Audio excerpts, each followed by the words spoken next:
Okay, so then what was it about real estate that did make it so obvious to you? Like what in your research, what was it that was like, "Oh, okay, this does check out."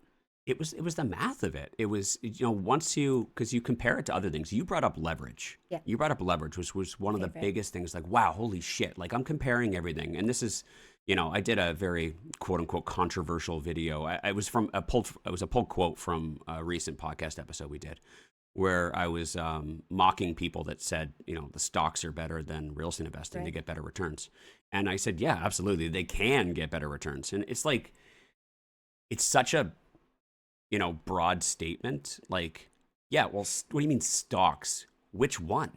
You know what I mean? Mm, Like, there's how many companies can you invest in? How many different stocks can you invest in? Or it's like, oh, no, just the S&P. I'm like, okay, but like, how do you know that?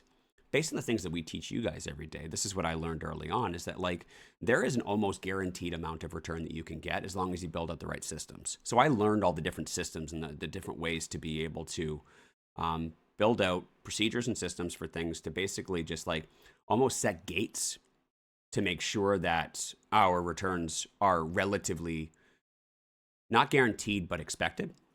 So the mortgage paid on and the cash flow, ensuring that I put aside enough money and I allocate enough funds towards repairs and maintenance, capital expenditures, and potential vacancies. I have enough money set aside for all of those things. The rest is almost guaranteed profits as long as you hold the property for the long term. And I guaranteed very modest low returns. You know what I think I said yesterday, like, if you can get 10 to 15% ROI per year on your investment, that's phenomenal. And then it has potential to be even more.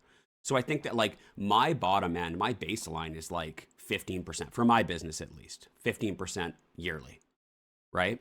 Realistically, I hit about 22%, between 17 and 22%, historically, like every year minimum. But if I can hit like a baseline 15% ROI per year, then with more potential, my baseline is significantly higher than anyone else is doing any other form of investing. right. Like they cannot guarantee that.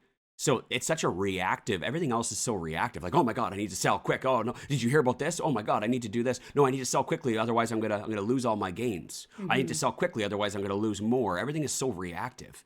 Whereas we just set it and forget it. Yeah. And as long as we play for the long term, what our the only time we ever need to figure out what we need to do is when it's the perfect time to sell in order to realize the most amount of gains.